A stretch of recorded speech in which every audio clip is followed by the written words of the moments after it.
You ever get the feeling the city walls closing in, the concrete jungle suffocating your soul? You crave wide open spaces, the chance to connect with nature, maybe chase some elk, fish a private stream. Well, listen up. There's a whole world out there, and finding your own piece of it just got easier. Head over to land.com. They've got ranches, forest, mountains, you name it. Search by acreage, location, the kind of hunting or fishing you dream of. Land.com. It's where the adventure begins.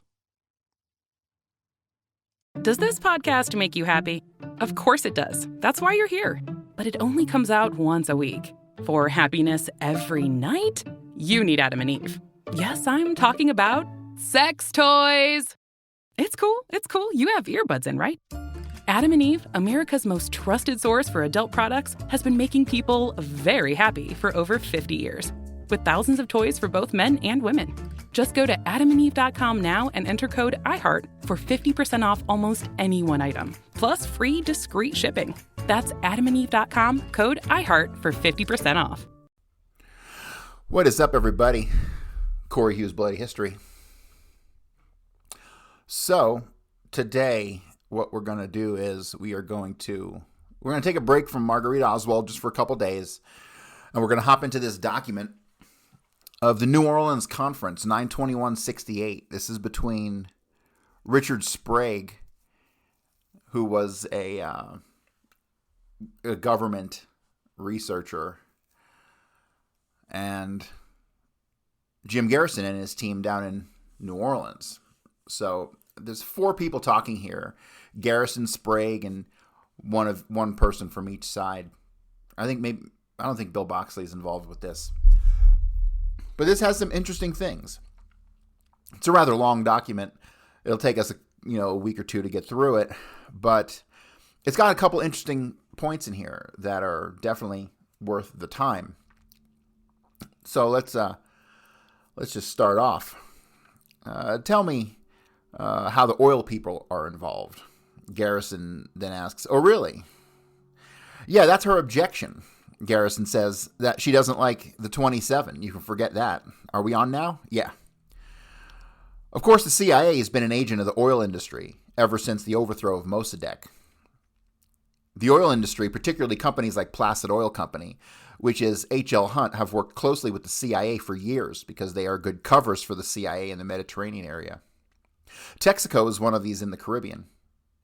Each one contributes to the other, but I think as a general proposition, I think you have to regard the oil industry as it pops up in Dallas as a false sponsor, just as when you see leads that appear to lead to organized crime as a false sponsor, although the CIA does have a relationship with organized crime.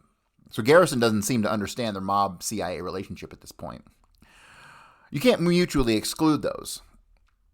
I was going to say, you can't exclude these for this reason. Right now, for example, the probability that there are indications that the CIA is bringing in opium from Laos. There's all kinds of indications of smuggling.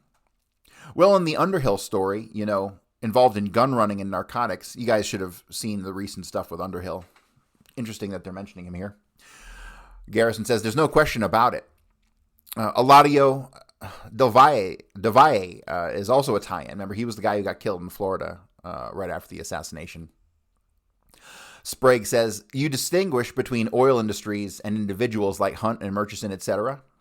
Garrison says, here's how I'm trying to put it, Dick. I'm trying to say this, that you'll find yourself able to think clearly in regards to everything that comes up if you will think in terms of the CIA and recognize that it has connections with the oil industry and connections with the mafia and so forth. But they appear in this case to the extent that they are used by the government.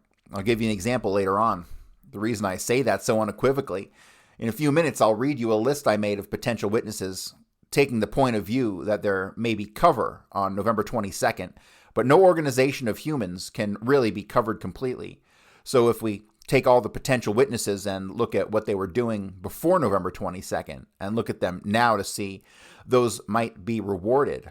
Those that might be rewarded, we might see a parallel pattern and what you see in the U.S. government completely. In fact, I'm just running out of time because it's almost endless. But let me tell you about Breck Wall. Breck Wall is significant because this is the last long-distance call Jack Ruby made before he went out and shot Lee Oswald on Sunday. He called Breck Wall long distance at 6 minutes to midnight. That call is significant for two reasons. In spite of the number of long-distance calls Ruby made, this is the only one that is made to a man who was in Dallas until that afternoon, which is rather unusual. Secondly, David Ferrie, who made an unusual trip through a thunderstorm allegedly to go ice skating by Saturday night, was in Galveston, indicative of message being brought to New Orleans. So, one thing about Breck Wall, I still need to do a little more digging into this, but I promise you, Breck Wall, who was supposed to be in Dallas living at the Adolphus Hotel because he was putting on a show there, allegedly made the trip down to Galveston to stay with Robert McEwen. I promise you that this didn't happen. Nope. This call is another alibi phone call because Jack Ruby went to Galveston, 100%. He had to bring Blackman back to his boat. They stop on the 23rd at the Alamo Motel. Remember, the Alamo Motel where a blonde woman was seen, and there's no blonde woman on the trip with Ferrie and those guys, allegedly, right? So, Candy Bar, clearly, and Jack Ruby and Blackman. And Blackman gets brought back to his boat on Sunday. So, the statement about Breck Wall is, it's kind of funny to see where Jim Garrison didn't really put two and two together on things. How did Ruby know where to get a hold of Breck Wall that night? As I recall, it's Bud Fensterwald is the other person here in this conversation. Pretty important person in the scheme of things. As I recall, Bud, his explanation was Breck Wall. He left with the number with Anderson or somebody at the hotel, a forwarding number. Yeah, some reasonable excuse. Garrison doesn't believe anything. And Ruby called the hotel and was given this forwarding number. And he knew him because he had an act some years before with him, and they had a share in a business that didn't work out. But here's the significant thing. I went through the Texas investigation. One part of it has some value, and that is the preparation for cross-examination for Henry Wade. In other words, when they prepared the Warren Commission for Joe Smith American to look at, that is sanitized. But when the police department prepared information about potential defense witnesses for Henry Wade, that was not sanitized because Henry Wade wants to be able to.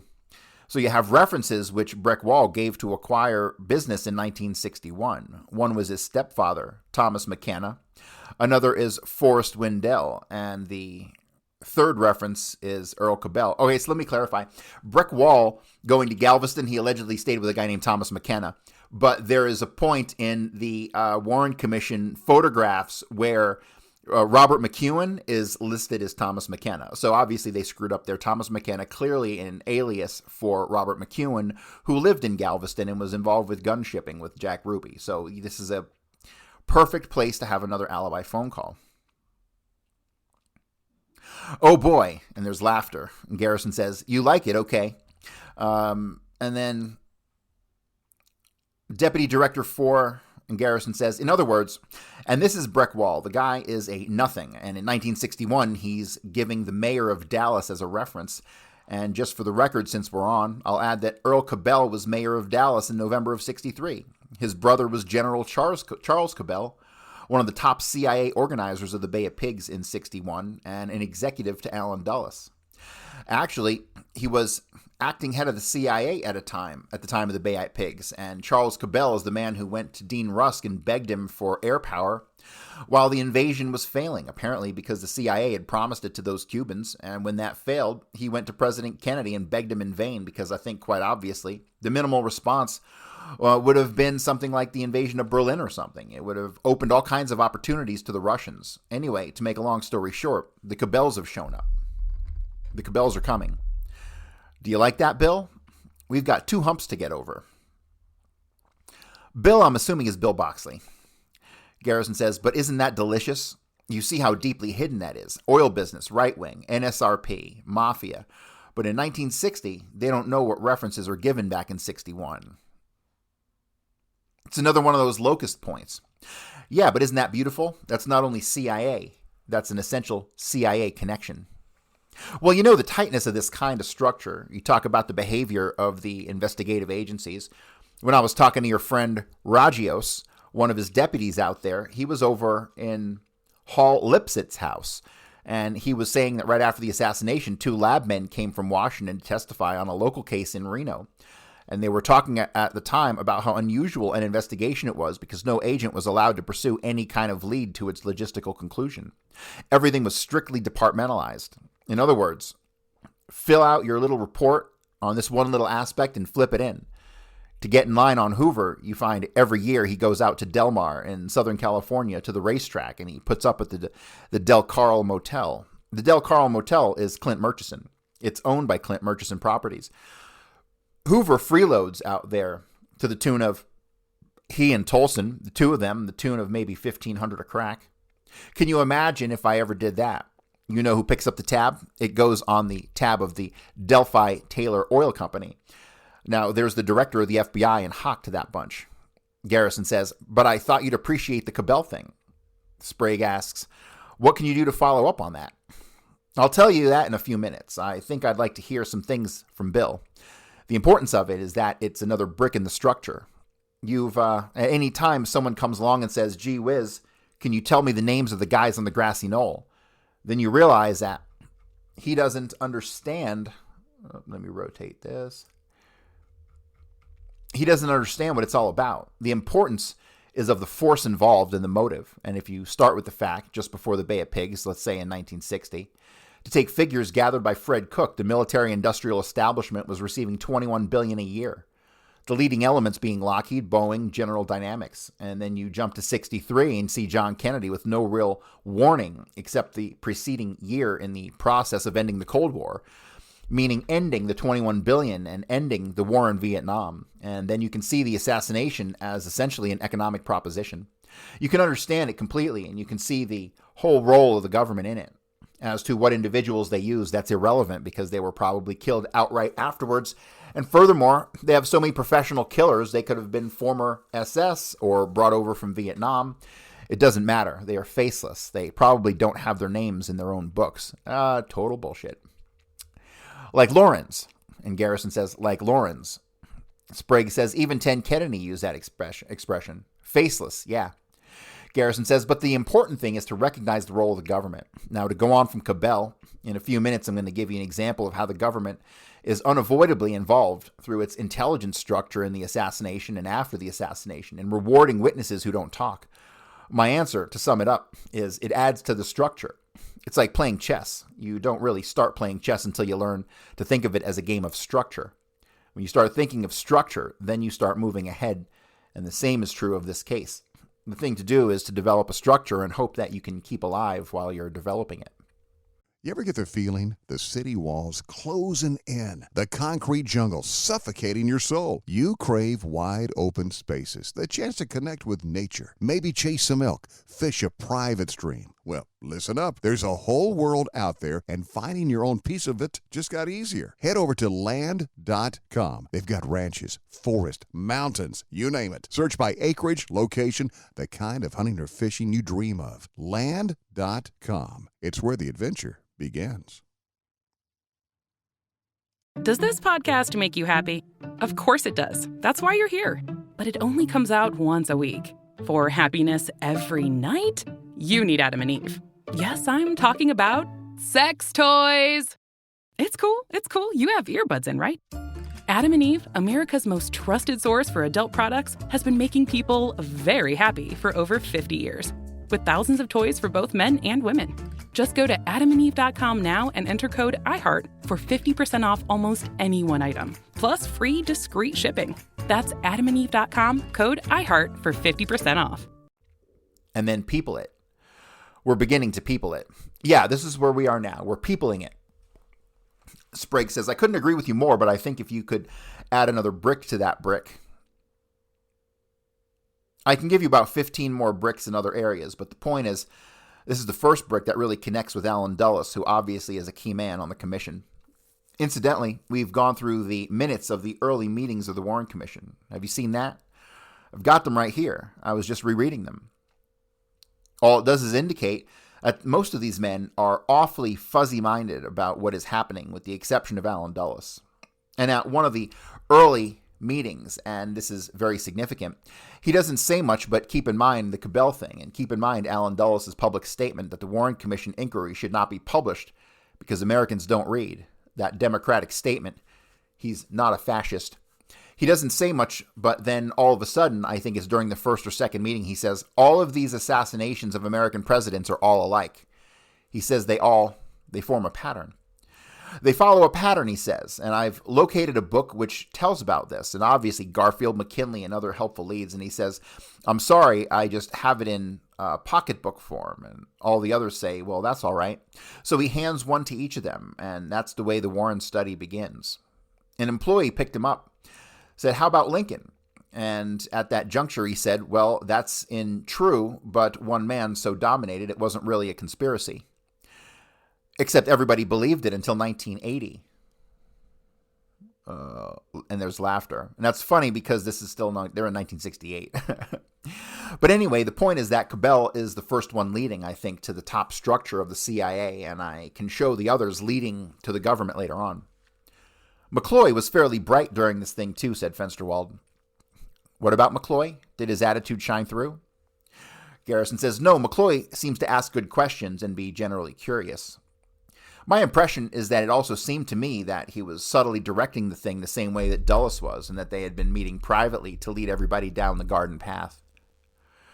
I expected that because McCloy's intelligence background, but of course that might have been a prepared dialogue with two or three. I asked because Mrs. Pomeroy knows McCloy personally. She lives in Stamford, Connecticut. She lives in, looks like Cause Cobb. Garrison says, I just didn't see anything clear in there about Dulles, and even Senator Russell seemed to indicate some curiosity. Of course, you can expect a certain amount of curiosity from Senator Russell as long as the name of Lockheed doesn't come up.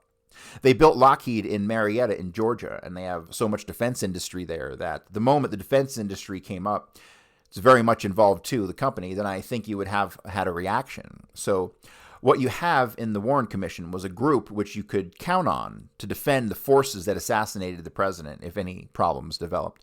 You had Allen Dulles, former head of the CIA. John J. McCloy, the major intelligence background. It doesn't mean that he's necessarily involved, but it means that a certain preconditioning in his background. Senator Russell's preconditioned by his long defense of the ever-increasing military warfare machine. Hale Boggs is, to put it in and then McClellan terms, is nothing but an extension of the President of the United States, to put it mildly. I don't know a thing about the others, but there's four right there.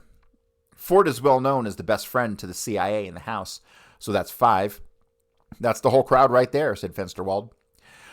Do you think that with this group, the words national security might cause a response?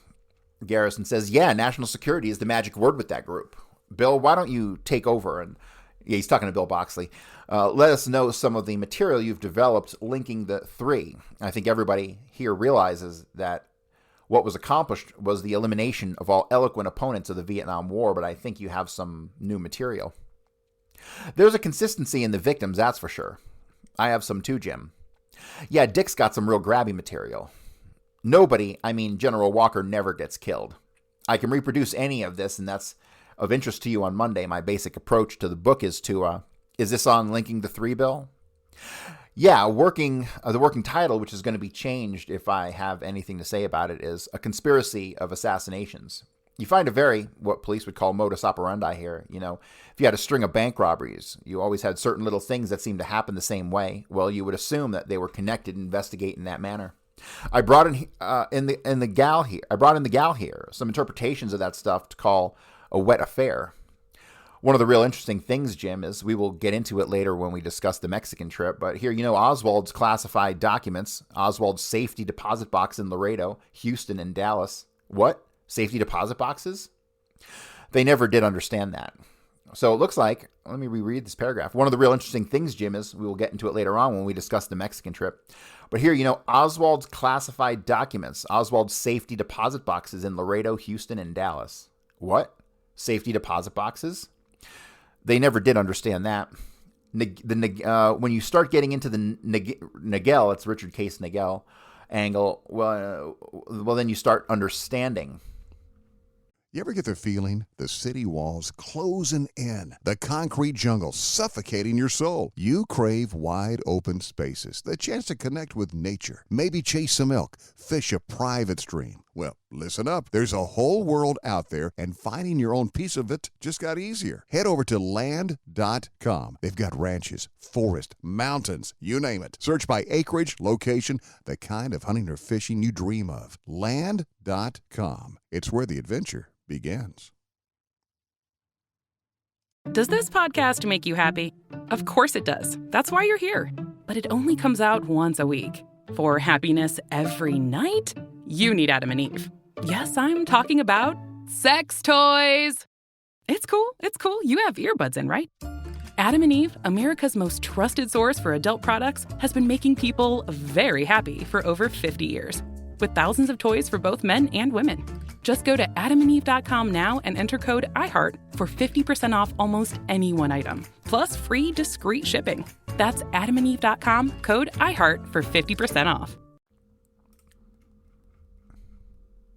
About safety deposit boxes. When you start getting into the preacher Bowen, alias Albert Osborne, or vice versa, then you start understanding the deposit box in Laredo at the St. Anthony Hotel and all. But at any rate, on the three things, I didn't realize how loud and clear the National States Heights Party is coming into this thing. States Rights Party is coming into this thing, speaking about it as generic for the paramilitary. Don't you think it's been developed to be used by the military-industrial establishment? In other words, it's a creature, so to speak? Yeah, I'm getting that feeling. Also, here you have some fanatics who will do anything without question. Very useful. So you start with the Miami tape, and the Miami tape of the National States Rights Party takes you right from Miami to North Hollywood, California. Well, anyway, on the three assassinations as parallels, we got in each case the use of perangible-type bullets. Probably in the case, in the John Kennedy one, a canister type, probably the King thing. In John Kennedy's case, it broke up into 30 or 35 pieces. Unusual break. That's why I say it wasn't just pure lead. There was some alloy in there. I often wondered how one bullet could kill King. It made it brittle and a canister type load, so there you are in those three. Wait a minute. And Bobby, how do you get frangible bullets? Because he was using it was a hollow point. It broke up. It was a 22 long rifle with a bullet that's supposed to disintegrate. The problem is that it broke up and the ordinary bullet doesn't. In other words, there's a chance with an ordinary bullet of you're recovering it from being hit in the head, and when a bullet breaks up, you still never recover completely. A guy in San Francisco, about a month before, thugs got him and they pumped 5 .22 caliber bullets in his head and he lived. He's back in Alaska. All right, Bobby gets one and he's dead, and the bullet caused such neurological damage to the brain structure there was no chance of even recovering, really. That came out even before he died. So there you have the difference in the piercing type of bullet, pointed and frangible types that break up and cause this destructive burst. Was Sirhan known to be a guy who tinkered around with ammunition? Nope.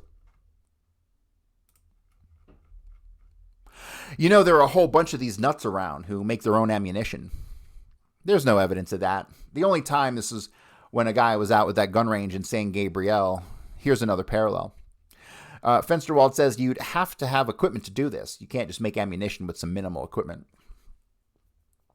In 5 years in the Army and many years in the Guard, I have never seen a frangible bullet until we get into Kennedy case, and I start inquiring what kind of bullets break up into 30 pieces. In other words, you can go through your life and never see one.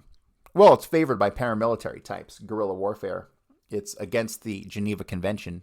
Yeah, I can tell you one guy who can make them. Robert K., and the last name is redacted. He's an expert. I'll give him credit for making any kind of weapon. What were you going to say about the gun range? Well, here's Sirhan on Monday out at the San Gabriel Gun Club shooting and making himself very obvious. As the proprietor of the range said, "Gee, I've never seen a guy. He had shell casings must have been piled up to his knees. Must have had a sore finger from pulling the gun that much." Well, you know, just like the Oswald story. So on the King thing, there are 2 witnesses who reported they saw a man with something light over his face, possibly some kind of hood, jump out of the bushes in the back of the Lorraine Motel and run away. That was between the motel and the rooming house, back of the boarding room house. Yeah, okay. And he ran around, as I remember, this is Sprague talking. He ran around, as I remember, they said toward the street where the police were. They just waved through 40 policemen simultaneously. Scambria's here too. Wax, since you're doing that, Bill, we talked to the sister of Charlie Stein. Charlie Stein's the person who drove with Lomax, who was tracing the trial that Ray took down here on the way to New Orleans. We talked to his sister, and she's going to get us his address in L.A. You might want to talk to him just for some interesting sidelights as to what Romack told him in the car on the way down here. Sprague asks, how about Lomac's address, too? I got Lomac's address. Scambry asks, Lomac just fell out of existence. You see, what he was supposed to do when he was tracing step by step the route that Stein and Ray had taken from California all the way down here, and it was supposed to lead to New Orleans Industrialist and the new International Trade Mart. So they finally got to the phone booth in Texas, I think right outside of some small town in Texas. It was near Houston, and that was the phone booth, supposedly, that Ray made the call to New Orleans Industrialist. Now, when they hit the phone booth in Texas, Charlie Stein told his sister that Lomac disappeared for a while. He went to check something, and he came back sometime later. I don't know exactly how long, but when he came back, Lomac told him, he says, I found out what I had to know. We've got enough. Let's go. And he immediately stopped, went straight back to California, dropped Charlie Stein off, never said a word, never made any more writings because it was kind of a serial thing. I read the last one. It left me hanging. It appeared every day in the paper, and all of a sudden they stop, right? Everybody's hanging, waiting for the next Lomac article, and first thing you know, you turn on television, you don't hear about it anymore, about Lomac, and you see him up to his ass in mud in Resurrection City. Everybody's weighing, what happened to Lomac? So I think it would be very interesting when we get the address to talk to Stein just to see what happened. Lomac has sort of come saw reputation. The last article he wrote that I remember, they were at the phone booth in Texas. Not only that, but Lomac had said that what I'm going to do in my next article is report the results of my findings with the phone company. I'm going to get them to trace the calls from this phone on a known date, and I'll report that in my next article. No more articles. He told me that. I called him on the phone a couple of weeks ago, and he said that the FBI had been up to the St. Francis Hotel and cleared out the phone records. The only thing is that phone record should be at the phone company because it was a public booth. If he made the statement about finding out what he needed to know, I'd say the guy is hot. Yeah, the last installment of this turned out he traced some gal by the name of Jerry up to Canada, to Wisconsin, Milwaukee, which is very interesting because the guy Ray Harvey Lomier, whoever Harvey Lomier was, who bought the Remington Gamester in Aquamarine Supply Company in Birmingham on March 30th, he made the remark that, well, my brother and I are going hunting in Wisconsin. And here's Wisconsin hanging right in there with no predication at all. Nothing else ever leads to Wisconsin. And then all of a sudden, Lomac comes up with this Milwaukee thing.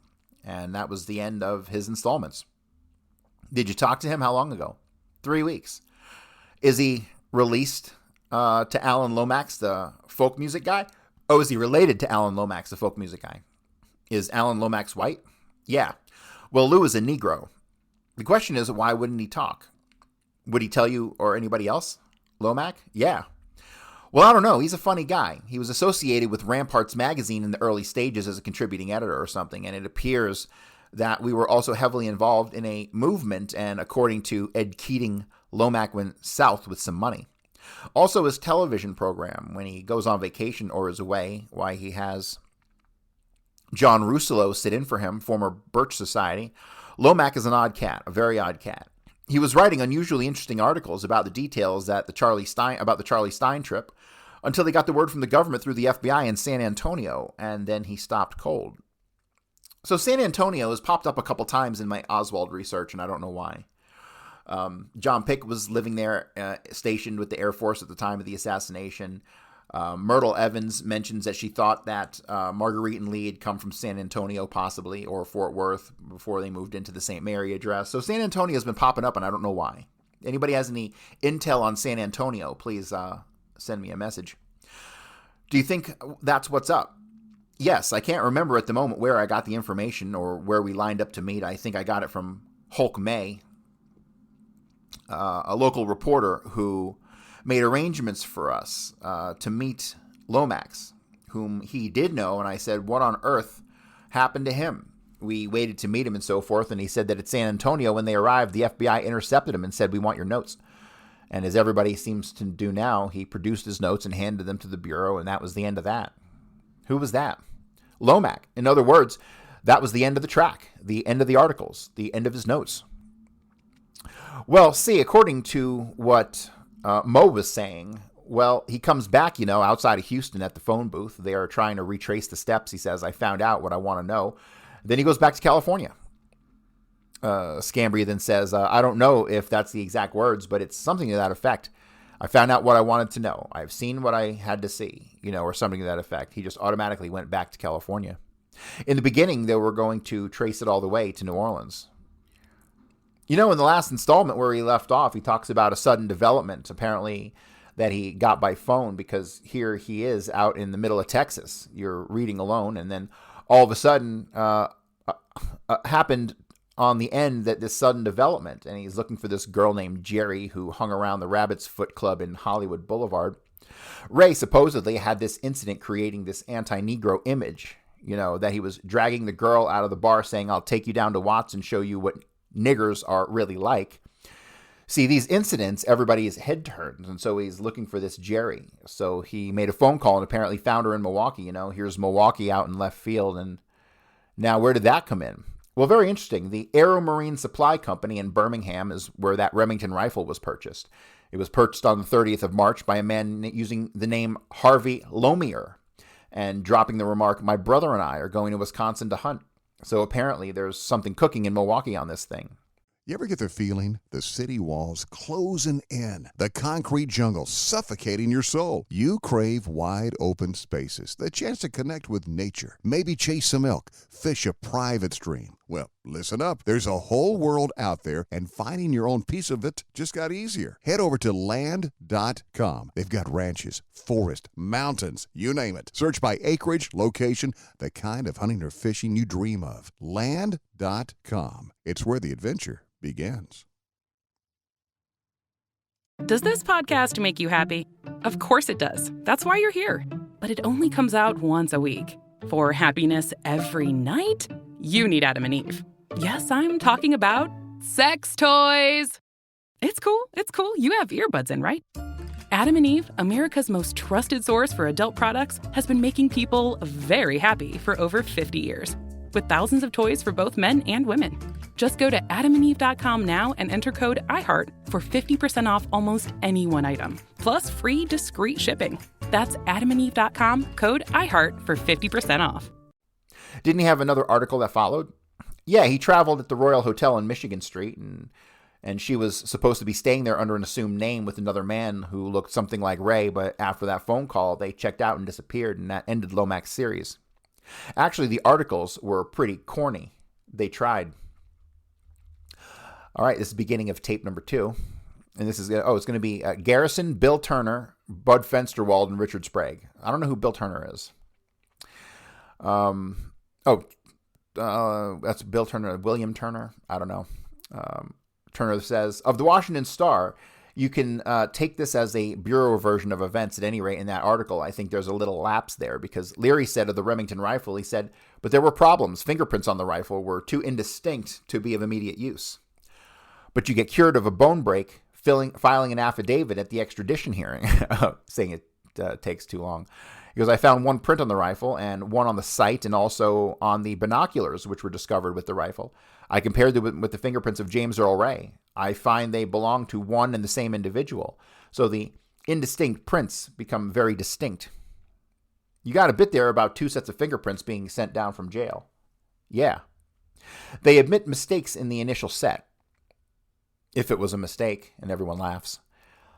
In other words, the poor old Georgia Bureau of Investigation wasn't tuned in on this thing, and the director of the FBI made some statement about it, or of the GBI, the Georgia Bureau of Investigation, made a statement about it. I think the first set were Ray's prints. The second weren't. Yeah, the second set weren't. The one that went out under the Galt identity weren't. Warden said that this never happened before in the history of the penitentiary, that we've done anything like this, that we've made a mistake. Incidentally, Mark Lane is out of town for some weeks now, but he's talked with one of the individuals in Memphis who saw the boarder in the room and says that Ray doesn't look at all like the man he saw. Well, you know how Charles Brem changes his story in the afternoon of the assassination. He tells George Carter that, I didn't realize that Brem changed his story. Yeah, on the afternoon of the assassination, a quick story by George Carter, Brame says in the Dallas Times-Herald, I was in the Rangers, and the way his head snapped back, the way his shot came from the front. That's what he says. He's talking about George Brem. It says Brame, but it's B-R-E-H-M, not B-R-A-I-M. Now, you know what he's saying, of course, completely reversed. I was in the Rangers. The shot had to come from the rear. Now you hear Charles Q. Stevens in this case. Here's Stevens telling reporters, you see how that Galt picture got out, the one with the eyes closed, if you know. They got that out and they really didn't want to have it out. They just wanted the circulation limited to certain law enforcement agencies, and so they are stuck with it. It's the one they admitted painting the eyes in. Right, so the reporters are running around before the Bureau can close the gate, see. Charles Q. Stevens is saying, I don't think that's the guy. The hair is too full. Then you have a redaction here for some reason. Redaction, extradition. Now you've got Charles Q. Stevens in the London affidavit hearing saying that Ray, who was Galt. Scambria says, I believe he's the one that Mark talked about in Memphis. And he told Mark that the guy he saw couldn't have been over 25 years old. Sprague says, just to enlarge on that a little, he told reporters that later they showed him the pictures of James Earl Ray, which don't look very much like the pictures of Eric Starvo Galt. That's right. Sprague says, I've got them all here. And he told the second set of reporters that the guy he saw didn't look like any of James Earl Ray pictures or any of the Eric Starvo Galt pictures. When the police put him in jail for his own protection, he complained bitterly that he was being railroaded and thrown into jail for no damn reason. Why should you put a witness in jail when he hasn't done anything except one thing? He's failed to identify the guy that they wanted him to identify. They still have him in jail. No, they let him out. Scambria says he hired 2 attorneys. Garrison says, but he was in a situation like Marina for some weeks, wasn't he? He's talking about Marina. He was in protective custody or something, wasn't he? No, but you know the damn part about it, the 3 of them, he and Willie and Ann Schlitz and Bessie Brewer, who ran the boarding house. Now get this, the timing on this. She's departed, hasn't she? Yeah, she's no longer the registration clerk. Did she die running the boarding house? One of the women died. That was another one, though. 3 of them were taken into protective custody. When were they taken into custody?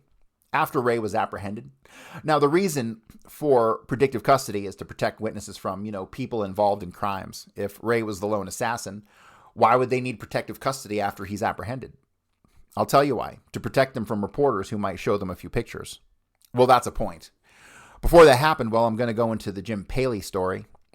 Fensterwald says, at some point, I think you ought to let Dick run through the whole series of things as to why he doesn't think Ray is Ray. Well, we don't have save for that a whole. I'll run through this and then. All right, fine. Except for the juncture he's bringing. Garrison asks, "You have a new development, don't you?" There's so many similarities now. Witnesses reported 2 white Mustangs in front of the house. Now you never hear of that. It's in the New York Times. Was the second car a decoy? You had all that stuff about the radio. Sprague says, one of the Mustangs left 15 minutes after the other. Yeah, right. One left immediately after the other 15 minutes later. Radio decoy thing. But of course the rifle being dropped with fingerprints on it right there. Well, listen, the rifle was dropped within, not only dropped, but actually placed. Placed within 20 feet of the car. All the guy had to do was go to another 20 feet. He could have dumped it in the Mississippi River, for Christ's sake, and nobody would have ever gotten any prints off of nothing. Here you got the report of 2 cars there. You never hear that again, but a fella sitting in Jim's grill saw the second car. It was parked within 100 feet of the other. 2 white Mustangs. One that drove off at high speed within a minute or 2 of the assassination was dirty and supposedly had Arkansas plates. Okay, now the car found in Atlanta had Alabama plates registered to Galt. Now, another white Mustang came into the service station in Birmingham sometime in late February and had a clutch problem, and the owner was talking to him. The guy's name was Jimmy Phillips in this gas station. I'm not sure which one it is. And they're talking away, and Phillips reported, I got the definite impression the guy was from Georgia because he had Georgia plates on his car. Now, they tied that car as being the white Mustang simply by these trading stamps. They were a series that would have been issued by that station, probably other stations to boot, but at least it's probative. And here, this guy in the white Mustang in late February. All right, so you got 3 white Mustangs. The one in Birmingham with the Georgia plates. You've got one at the scene with the Arkansas plates and one in Atlanta with the Alabama plates. You have a 4th one, just seen, no plate, in front of Bessie Brewer's boarding house. Whoa, you got 4 white Mustangs you're dealing with. This is a wild case. Hopefully one day I'll have time to get to Martin Luther King. Now that we know that the real Raoul is Vincent Caltagirone Jr., it shouldn't be too hard to piece a lot of the stuff together. Was Galt supposed to have been in Birmingham buying the gun and the car? What dates do you recall? Birmingham. He first showed up on the 9th of March. The next day he came back and he said, "This isn't the right rifle. My brother said to get a different kind." He selects the Remington Gainmaster or whatever it is, gets the wrong load of ammunition for it, and off he goes. Now, this other car was seen in Birmingham, did you say, on February? Late February. So that's the month before. Now, here we get another parallel. In Leary's article in Reader's Digest, he says that agents made an inch-by-inch inspection of the Mustang. On a soiled sheet inside, an agent detected a few green threads like those on a bedspread found in Memphis with the rifle. Thus, they helped link the Mustang to the rifle after the murder. Now, here's the same thing with Oswald and the rifle and the shirt and that business. Everyone's laughing. Could have been. It could have been business. It could have been from an American spread. Right. Then we got the parallel of the maps. In the Oswald case, there's a map of Dallas with the school building circled and another circle along the parade route. You know, it's found in his possession immediately after he's arrested. In the Ray case, after the car was dumped within sight of the Georgia Capitol in Atlanta, they fanned out and did a neighborhood, and they found a Briarcliff Hotel where Ray supposedly had stayed over a weekend, or Galt, using the name Galt. In the room was left a map with circles around King's home, his Southern Christian Leadership Office's headquarters, hand-drawn around the map, also around the rooming house and around the site where the car was dumped. That's very convenient, Fensterwald said. Garrison says, yes, that was nice of them. He's so fucking hilarious, Garrison, with his sarcasm. On this map, almost as convenient as leaving the rifle. On this map, they found a fingerprint, and as Leary puts it in Reader's Digest, the clearest print of all. That print turns out to be. This is a print they used to come up with Ray. You know, they searched through 50,000 fugitive cards, and they took that print right out of the, and then that's scratched out and says, there it is. That print right out of the Georgia or Atlanta. You know what the odds against that are? Yeah. Oh, so they identified a fingerprint in the car, left on this, wherever it was left on a map, and they just ran it through Georgia inmates or Georgia people with records, and they found it. And, that's pretty wild. You know what the odds are against that? Yeah, I know. They're pretty astronomical. They're about 1 billion to 1, and I know that from a computer study. They beat the odds like in the Warren Commission. Ridiculous. I know that from a computer study we were doing at the New York State Criminal Intelligence Division. It's just impossible to do that. Nothing's impossible for the FBI. Did you get to the part about Bessie Brewer in there saying that the guy she saw was not... in other words, she was uncertain. Didn't match. And Sherpas of Birmingham said, man, if that's the guy, he's had a facelift. When you talk about astronomical odds, you're talking about situations in which they don't know the answers beforehand, so it's not applicable. Of course, then you get crazy escapes, and that you get into. There's a Canadian factor. You're coming to that, aren't you? Which is the richest of all to me, the Canadian connection with JFK. The Eric Starvo Galt, and here's something that I want to try to do, the Eric Starvo Galt identity first materialized the summer of 67 when he stayed in an apartment in Montreal and said he was working at the Expo 67. Shades of Donald Duty, huh? And shades of Jules Rico Kimball. Guys in the research chat, let's pull everything on Donald Duty. I looked him up before. I don't really recall the relevance here, but let's check him out. Doody. Yes, sir. From there, while he's up in Canada, now, you know, Drew Pearson, I think that's Peterson actually, has pinned him down at the bank robbery in East Alton, Illinois. Oh, Drew Pearson, that's a different Drew Peterson. That's his source of funds. Now, he can't be in East Alton sticking up a bank unless... Didn't the man in the bank robbery have a stocking over his face? Yeah, the FBI, after careful review, has now decided that it was indeed Ray. They don't say anything about his Confederates. He had a companion, all right. So he's in Montreal. Expo 67 says he worked there. False RCMP checks. No, he didn't work there. What we've got to find out is where the rooming house or apartment was. I just wonder if it couldn't be the same house that Kimball went to. We got the address. Have you? Yeah. And then it says, redacted has been there and interviewed the landlady. Okay, so they redacted an interviewer's name. We have the Kimball address in our file. That's Jules Rico Kimball, who pins, Lawrence Howard and William Seymour at the Walker shooting. Gee, if they ever came together there, have you got that with you? Probably a company rooming house. Could be. Wait a minute. Are you talking about Montreal or Toronto? Montreal. Oh, I'm sorry. I knew of ones in Toronto. The two places in Toronto, okay. So then the next materializes August 26th in Birmingham at Peter Sherpa's place, right? Within a few days, he's opened a safe deposit box at the Birmingham Trust National Bank.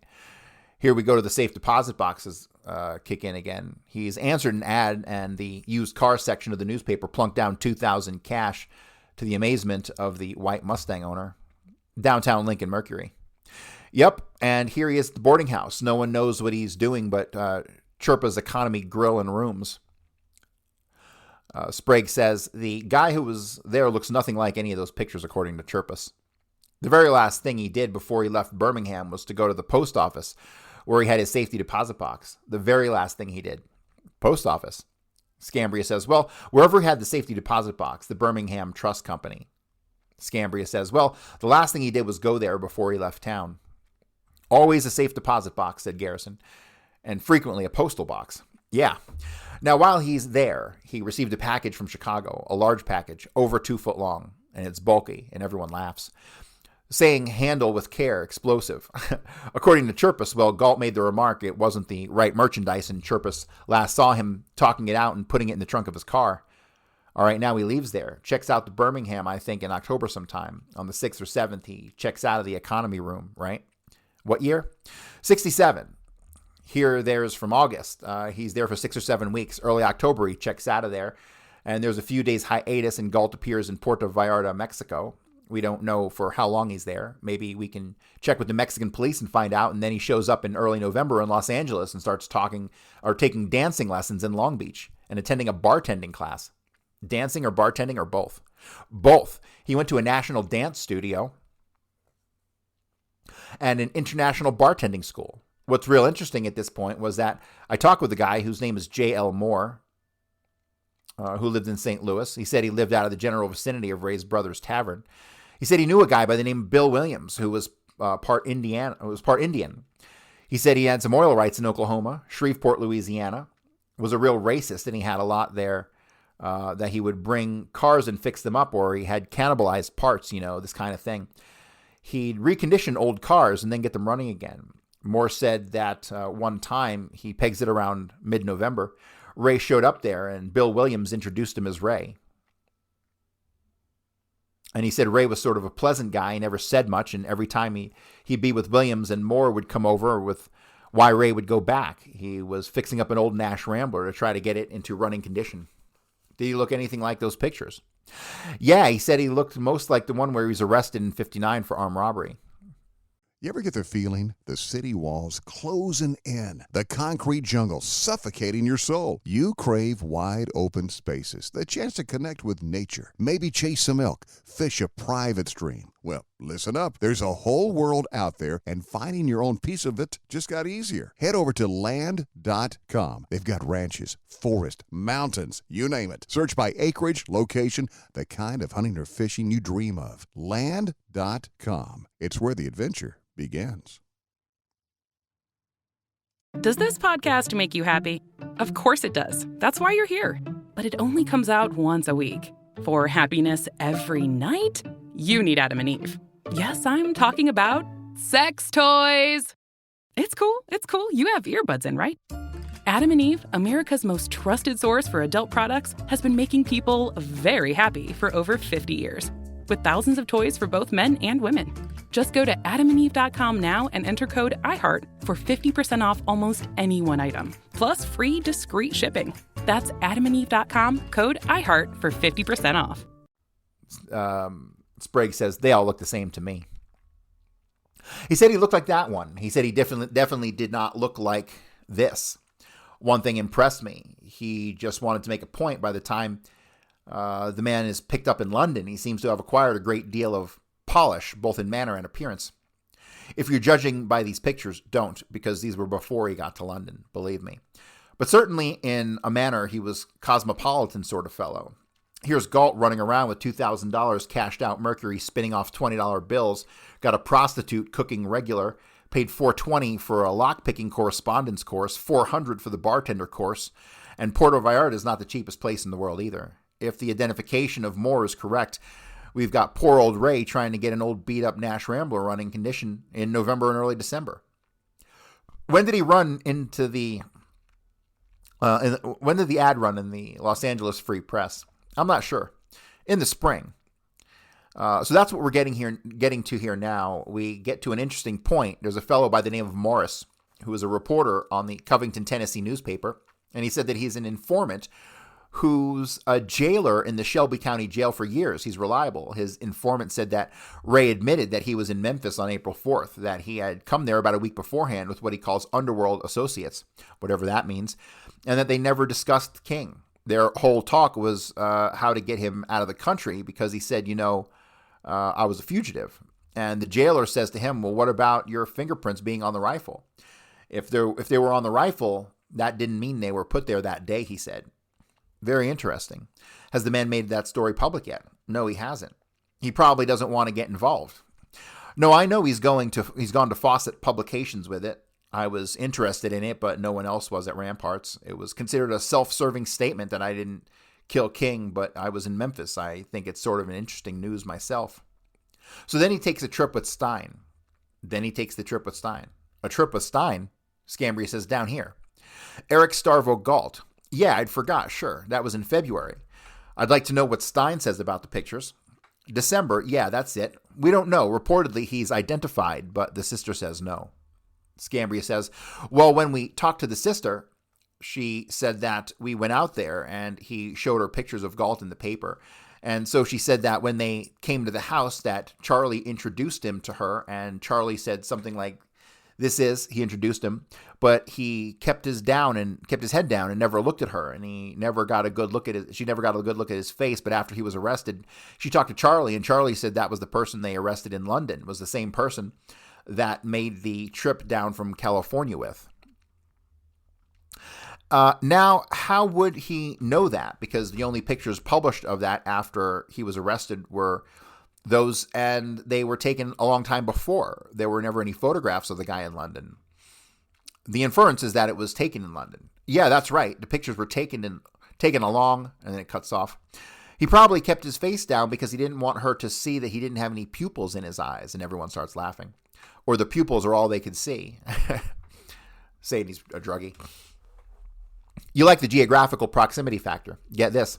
Galt stayed in the St. Francis Hotel on Hollywood Boulevard. This is a sort of the crummy end of Hollywood. He drank at the Rabbit's Foot Club, the Fez Club, where Sirhan's brother played some kind of bouzouki.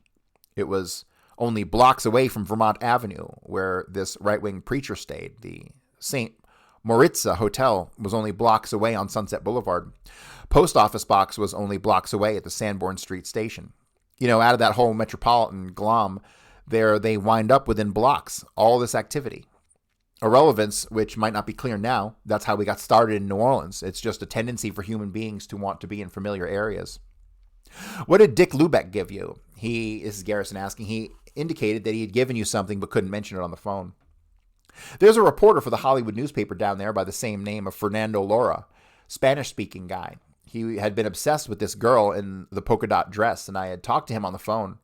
I missed him when I was last down there 2 or 3 weeks ago, and so he called me up at San Francisco. Dick says that now he has come up with pictures of the girl in the polka dot dress, apparently taken in the Ambassador. He also has several witness statements, one of which the girl in the polka dot dress spent some time with the guy that morning, Tuesday morning, in the Ambassador, and he feels the guy was being set up for something. At any rate, Laura is now terrified. He's carrying a gun. There was 2 guys in a Chevrolet following him around, and he thinks it's the CIA, and he wants to help out. I said, well, didn't he take some money from Time Magazine? He said, yeah, but you mean like there's a Pruder flip. He's afraid it will go in the can, and that it will be the end of it. So what I'm going to try to do is to stop there, though, on the way back or something. Sprague says, if she was there are bound to be a lot of pictures of her because we have no track down movies taken by all 3. We've now tracked down movies by all 3 networks showing other cameramen following Bobby back in the area, and at least 3 of them, all cameras cranking away toward the kitchen. Oh, there's a redaction and then toward the kitchen. They will be curiously hard to find as time goes on. That's what I'm afraid of. Scambria says a guy called me up there from Boston, Mass.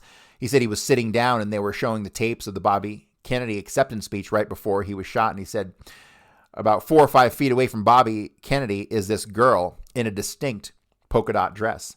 He said he saw it just as plain as daylight. The polka dot thing came out. He called up the FBI and told the FBI about it, and later on, supposedly, he called up the network, called up people who'd be interested in seeing that film, and the people told him that the FBI had taken the tapes of that particular portion where he said the girl, where he specifically saw the girl. Sprague says, ABC. Let me tell you the story about the ABC. Bill discovered there's a possibility that our friend Frenchie is in the area outside of the kitchen in the place where Bobby left the podium and went to the door and went to into the kind of pantry. What do you mean when you French? A friend Zig? You know, the walking man, the little guy. He's talking about Vincent Calderon Jr. at this point. Yeah, he's kind of ubiquitous, isn't he? Also omnipresent.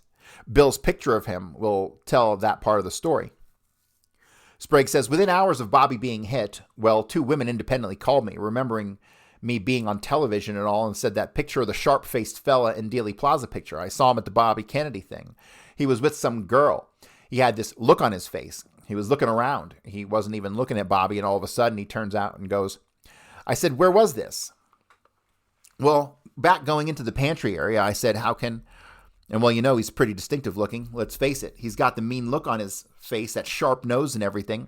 Sharp nose of Vincent Calderon Jr. He said, you know, they just swore up and down, so I got a hold of Jaffe, and he couldn't. They were both watching ABC and the ABC stuff, and they shipped to New York, and you picked it up from there. I went to ABC. Garrison says, is he referring to the drawing or the walking? The photo. Well, the published both side by side. They look alike. The photo is a very unusual looking person if he's referring to, here's what they had. They had this from the Chronicle. What is the history of this drawing? They keep referring to Mexico. Oh, I know what drawing they're talking about. I know exactly what drawing they're talking about. The drawing of Frenchie in the fucking Dealey Plaza. It was made by a Mexican police officer. I'd like to get into that. Okay. Well, anyway, I picked up from there and tried to find the ABC film. I got as far as a lawyer at ABC who put up all sorts of roadblocks with regards to seeing this thing. Turns out that Mrs. Pomerantz has a close friend who's in the networks, and she is now hopefully making arrangements for me to go down to see this. It's a videotape. ABC was the only network. I did find this out, who had one of these creepy peepee cameras live, portable, going back into the pantry area from the podium. Everybody else had a camera out in front, but they couldn't get back in there. So the ABC shows these women were watching is the only one that showed the area, and I'm going to get it or die in the attempt. I hope you say that jokingly. In the meantime, I have seen the film from CBS, another film from ABC, which shows the podium, the auditorium, the podium area, and there are just a flock of photographers all around Bobby, and he's finishing his speech. And at least 3 of them follow him back into the pantry area, including the ABC walkie or creepy peepee camera.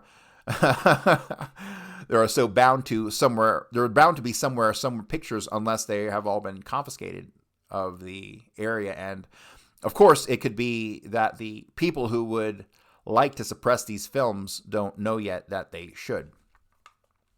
Well, the girl in the polka dot dress, the special undercover squad, supposedly had determined that she left the country immediately afterward. For public consumption, they're putting out there that there was no girl in the polka dot dress. But if there was, she left the country. Is this the FBI or do you mean LAPD? LAPD. We got one thing going in our favor there. They hate each other. SUS isn't going to tell the FBI at the time of day or tell them anything. But they did go along with the public stories of, forget it, there's no girl in the polka dot dress, no witness who remembered seeing her. It was all wrong. Yeah, they did. You have indications they are digging in spite of the clamp? Well, my route info is that strictly through the Deputy Attorney General out there, Charlie O'Brien. They are half digging. Let's put it that way. I think they're at a point where they now know darn well they've got a conspiracy on their hands, but what the hell do they do with it? Throw up. And not only that, but they have half the idea who may be behind the conspiracy. Well, they're at the moment of truth there, and what they are going to do, they're going to prosecute him as a single individual because it's safer. They don't have a guy out there who wants to wind up like the DA of New Orleans, do they? Incidentally, there's a student out there who had some UCLA student, Alan Tricknow, Tricknow. It's reported that the films that he had stored in his high school locker were stolen. The films were of crowds at the RFK assassination site. The film showed Sirhan in the crowd. The police would not comment on the theft due to the judge's ban on pretrial news. Well, I think the breaking into his locker is obviously just a continuation of violence in the streets, and they all laugh. So I have a feeling on some of these confiscated films, what else are you going to find there at RFK? You're going to find the costume people, right? I think that's a fucking given. So, all right, I'm going to stop here for today. We'll pick this up next time.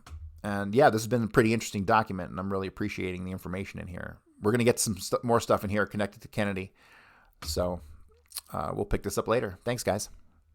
You ever get the feeling the city walls closing in, the concrete jungle suffocating your soul? You crave wide open spaces, the chance to connect with nature, maybe chase some elk, fish a private stream. Well, listen up. There's a whole world out there, and finding your own piece of it just got easier. Head over to land.com. They've got ranches, forest, mountains, you name it. Search by acreage, location, the kind of hunting or fishing you dream of. Land.com. It's where the adventure begins.